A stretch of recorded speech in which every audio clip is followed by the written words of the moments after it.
더 나은 내일을 준비하는 시간 KBS 1라디오 김성환의 시사야. 러시아 내 군사시설들이 공격당하자 푸틴 러시아 대통령이 또다시 핵무기 사용 가능성을 언급했습니다. 우크라이나 전쟁이 장기화될 수 있다며 좀 으름장을 놓았다고 하는데요. 푸틴 대통령이 발언 의도는 무엇이고 핵무기 사용 가능성은 얼마나 될지 정재원 국민대 러시아 유라시아학과 교수 연결해서 얘기 나눠보도록 하겠습니다. 교수님 안녕하십니까? 예, 안녕하십니까? 예, 푸틴 대통령이 정확하게 어떤 언급을 한 겁니까? 예, 그 본토 공격을 받은 이후에요. 예. 국가안보위를 소집하고 러시아는 어떤 상황에서도 이제 선제적으로 핵무기는 쓰지 않을 것이라면서도 하지만 이제 우리는 방어 전략을 갖추고 있고 누군가 우리를 공격한다면 가능한 모든 수단을 동원해서 방어할 것이라고 이렇게 사실상 핵 사용에 대해서 또 경고를 한 번 더 했습니다. 근데 최근 우크라이나 군이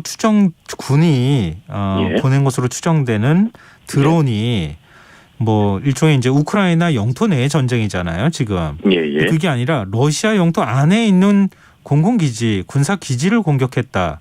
이런 소식이 전해졌거든요.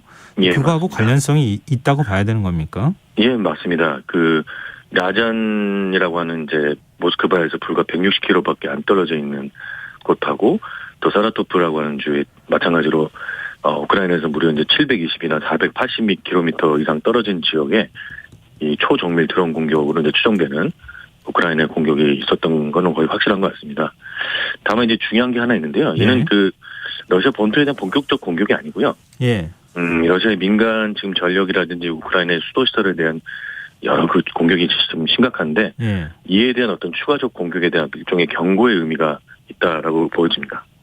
그래도 러시아 본토를 지금 더군다나 모스크바에서 160km 정도밖에 안 떨어진 곳을 드론으로 공격한다고 하는 건 뭐 러시아뿐만 아니라 국민뿐만 아니라 푸틴 대통령 입장에서 상당히 위협적이지 않겠습니까? 예, 맞습니다. 사실 그동안은 그 인근 벨고로도주 같은 데서는 종종 이제 러시아 내 반푸틴 파르티잔이나 또 우크라이나 군의 주도로 이제 사실 종종 폭발들이 일어나긴 했었습니다. 다만 이 러시아 영토 아주 깊숙한 곳에서 특히 이제 굉장히 정확하게 이 공격이 일어난 것에서 굉장히 그 부충격이 아닐 수가 없겠는데요. 특히 이 공격 과정에서 방공 시스템 작동이 거의 안 됐다. 이것도 굉장히 충격입니다. 지금 곧바로 그래서 1000기나 되는 미사일로 이제 무차별 공격을 이제 하고 있는 이런 상황이죠. 근데 이게 우크라이나 군이 어떤 입장도 지금 안 내고 있는 거죠. 근데 우크라이나 군이 공격했다고 하는 거는 기정사실로 받아들여지고 있는 겁니까? 그러니까 사실 그동안에 많이 보도가 안 됐었는데요. 뭐 철도 일부가 파괴가 된다든가 뭐 그런 것들이 종종 있었습니다. 이제 내부에 우크라이나 어떤 정보국이 아니라 러시아인들 중에 이제 반푸틴 세력들이 이제 한 것도 있을 수 있는데 이번 이 공격은 자작극은 아니라 아무래도 우크라이나가 뭔가를 보여준 게 아닌가 이런 생각이 듭니다. 근데 어떻게 보면 우크라이나 입장에서도 물론 경고의 메시지 전쟁 중이니까 뭐 그 어떤 것도 할 수 있다 이렇게도 얘기할 수 있겠지만 경고의 메시지를 보낸다고 하기에는 조금 위험해 보이기도 하거든요. 예, 그렇습니다. 사실 좀 더 알아봐야 되겠지만 아마 분명히 내부에 강원파 간의 갈등도 분명히 있었을 수도 있고요. 여러 가지가 있을 것 같습니다. 다만 아까도 말씀드렸지만 이러한 부분들이 이제 본격적인 어떤 공격을 하겠다는 의지보다는 약간 경고성, 특히 그 엥겔스에 있는 그 비행기들이 향후에 우크라이나를 폭격할 수 있다는 그 가능성들이 계속 얘기가 되었거든요. 그 부분에 대해서 일종의 경고성으로 좀 일단 보여지고요. 본격적으로는 아마 공격을 앞으로는 하지 않을 것 같습니다. 근데 사실 이번 전쟁의 원인이 우크라이나가 나토에 하는 것부터 시작이 된 거잖아요. 러시아에서 특히 푸틴 대통령이 절대 용납할 수 없다고 했던 이유가 우크라이나까지 나토에 가입하면 모스크바를 이런 방식으로 공격할 수 있다. 이런 위협 때문에 그랬던 거잖아요. 이제 물론 이제 그것이 이제 러시아의 주장이죠. 다만 이제 전쟁은 좀 다른 목적이 있습니다. 그것 때문에 그런 건 아니고 지금 뭐 수개월 동안 이루어지고 있는 전쟁은 사실 우크라이나 땅에서 이루어지고 있거든요. 그 부분은 지금 어디로 가고 지금 이 부분만 가지고 우리가 과도하게 해석할 건 아니고요. 거꾸로 러시아는 지금 전혀 다른 목적으로 겉으로는 나토 얘기도 하고 우크라이나의 이제 어떤 극우 민족주의 얘기도 하지만 실제로는 지금 러시아가 점령하고 있는 이곳을 어떻게든 지켜낸다. 점령한 곳을 반드시 러시아 땅으로 만들겠다는 의지, 식민주의적인 그런 것이 더 목적이기 때문에 좀 그건 네. 다르게 봐야 될 것 같습니다. 뭐 일종의 이제 푸틴의 전략이라고도 볼 수 있을 것 같은데 예, 그러면 우크라이나 이번 공격에 대해서 만약에 러시아가 핵으로 대응하는 이런 시나리오가 있을 가능성이 있습니까? 좀 이게 참 예측하기 어렵습니다만 아직까지는 일종의 이제 위협 내지는 경고가 아닌가 이런 생각을 합니다. 특히 확고하게 보여주는 것은 기존의 러시아형은 말할 것도 없지만 자신들이 그 크림이나 돈바스 같은 기존 점령지라든지 또 이번에 새로 점령한 지역, 이 지역에 대한 어떠한 형태로든 공격은 자신들이 반드시 어떠한 희생을 치르더라도 복수할 것이다. 그렇게 그 땅을 영국이 가져갈 것이다. 이런 그런 어떤 모습을 보여주는 것이라고 좀 보고 있습니다. 핵 자체라기보다는요.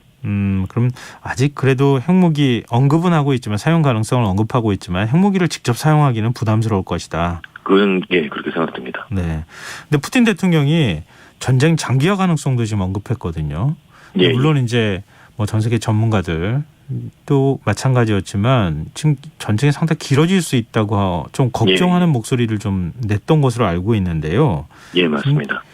이게 지금 벌써 1년째 다 됐잖아요. 예. 얼마나 더 전쟁이 오래 갈 거라고 보세요?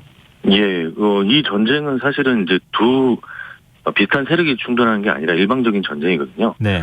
그래서 결국은 전쟁 장기화가 아니라 러시아가 아까도 말씀드렸지만 반드시 점령지를 돌려주지 않고 러시아형으로 굳히겠다는 그 의지가 어떻게 됐냐에 따른 게 되겠는데요. 네. 특히 중요한 거는 이번 겨울 과연 우크라이나냐 러시아냐 혹은 미국이냐 유럽 이런 국가들이 누가 이 경제적 위기나 이런 것들을 견디내느냐에 따라서 굉장히 완전히 시나리오는 달라질 거로 좀 봅니다. 그래서 굉장히 길어질 수도 있고 그게 굉장히 길어질 가능성이 있지만 바로 그 배후에서 누가 어떻게 얼마만큼 지원을 해주냐에 따라서도 많이 달라질 것 같습니다. 근데 어쩌면은 지금 그 우크라이나 동부 지역하고 지금 동남부 지역이잖아요. 거기를 둘러싸고 지금 전선이 만들어지고 있는데 누가 더 오래 버티느냐 싸움으로 가는 겁니까? 예를 들면은 결국 서방 세계가 우크라이나를 지원해서 러시아가 지금 상당히 부담을 느낀다고 얘기를 하고 있잖아요. 미사일도 이제 별로 쏠 게 없다는 얘기도 나오고. 맞습니다. 그리고 러시아 국내 여론도 별로 안 좋을 것 같고. 그럼 이러면은 그냥 누가 더 먼저 지쳐서 우리가 이제 못하겠다 그렇게 해야지 대화가 되는 겁니까? 정말 안타깝습니다만 현재 그 러시아 안에서 지지율이 많이 떨어지고 있고요. 이 전쟁에 대한 또 대규모 진본에 대한 공포라든지 경제 위기 또 기본적인 어떤 정치적 자유의 박탈 등으로 불만이 굉장히 고조되어 있습니다. 네. 결국 이제 러시아 내 그 일반 대중들뿐만 아니라 엘리트 간에도 이제 갈등이 좀 심해지고 있는데요. 과연 이제 이거를 어떻게 봉합을 하고 버텨내는 거에 따라서 이제 러시아도 이 전쟁을 계속 할지 안 할지가 있는 것 같은데 그렇기 때문에 더더욱 지금 이 모든 또 거꾸로 우크라이나 내에서도 이런 갈등들이 있지 않겠습니까? 전쟁이 장기화되면서 이래 어떤 국민들의 전쟁 피로도라든지 우크라이나 지배층의 갈등을 극대화시키기 위해서 지금 그래서 더더욱 이 겨울에 이 에너지라든지 상수도 시설을 폭격을 하고 있는 거라고 이제 보여집니다. 네. 지금 우크라이나 정부가 피난을 떠났던 자국민에게 겨울엔 돌아오지 마라 이렇게 얘기를 하고 있다고 하잖아요. 그만큼 이제 러시아가 미사일로 뭐 예를 들면 발전소라든가 이런 데를 집중적으로 사회 기관 시설을 공격하고 있는 상황인데 맞습니다. 우크라이나 국내 상황이 어느 정도 심각합니까? 지금 이 겨울 넘기는 게 정말 고통스러울 거라는 얘기도 나오는데. 맞습니다. 현재 그 우크라이나 국민의 약 3분의 1 정도가 해당되는 사람이 이 식수나 전기, 인터넷, 은행, 병원 모든 것이 지금 마비되어 있는 상태입니다. 그래서 굉장히 지금 고통스러운 상황이고요. 바로 이 부분을 위해서 러시아가 이제 굉장히 그 분열을 야기하고 있는데요. 지금 또 하나는 중요한 것이 이제 우크라이나가 그런 고도 정밀 미사일 같은 것으로 이제 그동안 러시아를 괴롭혔는데 그 부분도 작동하기 힘든 부분도 있다고 합니다. 그래서 그래서 서로 간에 가장 그 핵심이 되는 부분을 건드림으로써 이번 겨울을 어떻게 버티느냐 이게 이제 굉장히 중요한 부분이 될 것 같습니다. 근데 지금 이제 서방 세계 EU 쪽이 어떤 태도를 취하느냐도 중요하지 않겠습니까? 맞습니다. EU는 계속 지금과 같이 이렇게 지원을 하겠다 이런 입장인 겁니까? 지금 미국도 그렇고 사실 EU도 조금씩은 한 발씩은 빼있는 상태이긴 한데요. 네. 특히 EU 같은 경우는 여러 국가로 구성이 돼 있고 내부에도 러시아에 대한 의존도라든지 굉장히 다양한 의견도 있지 않겠습니까? 네. 또 그렇기 때문에 뭐 지금 보이는 것은 이제 프랑스나 독일 중심으로는 여전히 조금은 소극적인 것 같고 또 협상을 통해서 지금의 영토라도 어떻게든 그 정도에서라도 전쟁이 끝내기를 바라는 것 같기도 하고요. 예. 또 영국이나 발트 또 폴란드 같은 접경 국가들은 이 러시아의 공포가 있기 때문에 전쟁을 더 지속시키고자 하는 그런 강원파로 또 양분되는 그런 상황이 보이고 우크라이나 내에서도 이제 강원파로 분열되는 상황이 조금 보이기 시작하고 있습니다. 네. 우크라이나 내부는 어느 정도입니까? 강원파로 지금 좀 분열됐다는 말씀하셨는데. 예, 뭐 일단 당장은 최근에 이제 그 젤렌스키 대통령이 그 클리치코 키예프 시장이 대피소를 제대로 마련하지 못하고 이제 강하게 비판했고 이에 대해서 이제 반박을 하기도 했었는데요. 사실 네. 전쟁이 장기화 되면 강원파는 당연히 생기기 마련이고 사실 이전에도 다른 그 갈등들도 사실 있었습니다. 예. 잘루즈니 사령관과도 갈등이 있었고요. 근데 이거는 뭐 어떻게 보면 자연스러운 갈등 과정인데 문제는 이 불똥이 결국 러시아의 본토에 대한 공격을 해야 된다라는 그런 강경파가 생기지 않도록 하는 것이 또 중요하지 않을까 이런 생각이 듭니다. 그럴 경우는 정말 위험한 상황이 펼쳐지겠죠. 그리고 우크라이나가 뭐 세계 식량 생산량의 뭐 몇 위 정도를 차지한다고 할 만큼 굉장히 많은 식량을 생산하는 거잖아요. 예, 맞습니다. 우크라이나 전쟁 때문에 지금 뭐 식량 가격이 치솟고 이런 일들이 벌어졌는데 지금 일단은 러시아가 그 부분에 대해서는 합의를 어느 정도 한 거잖아요. 식량 수출이 지금 되고 그렇죠. 있는데 예. 만약에 전쟁이 더 지금보다 격화된다거나 이렇게 했을 때 또다시 충격이 올 가능성이 있지 않겠습니까? 국제사회에. 예, 물론 이제 튀르키예하고 합의된 게 있어서 또 어떻게 될지 모르겠습니다만은 예. 다시 또 곡물 수출을 방해한다거나 러시아가 그럴 경우에는 또 심각한 곡물 위기가 와서 전 세계적인 인플레이션에 영향을 미치겠죠. 그렇지 않아도 에너지 때문에 지금 심각한 상황인데 그렇기 때문에 향후에 분명히 그런 이런저런 다양한 수단을 러시아가 사용을 하려고 할 것 같습니다. 왜냐하면 지금 군인이나 예. 군 무기들이 좀 많이 모자란 상태거든요. 예. 결국 이제 그런 방식으로 석유가스 혹은 곡물로 뭔가를 통제를 하고자 하는 그런 전 세계를 대상으로 하는 그런 또 하나의 또 어떤 위협을 하지 않을까 이런 좀 생각을 하고 있습니다. 네. 마지막으로요.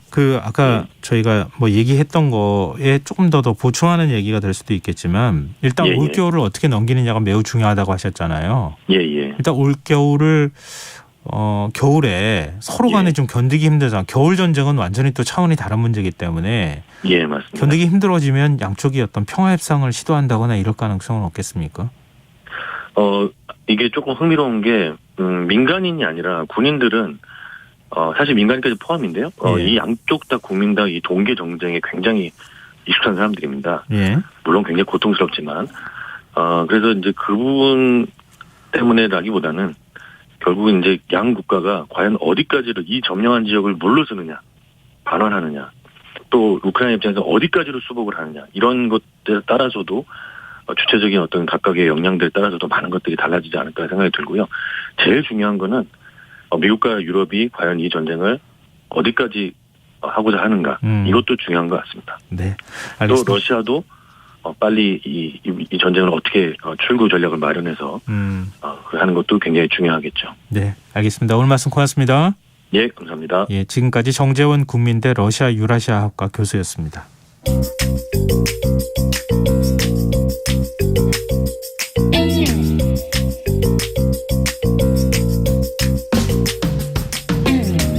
복잡한 정책부터 실물 경제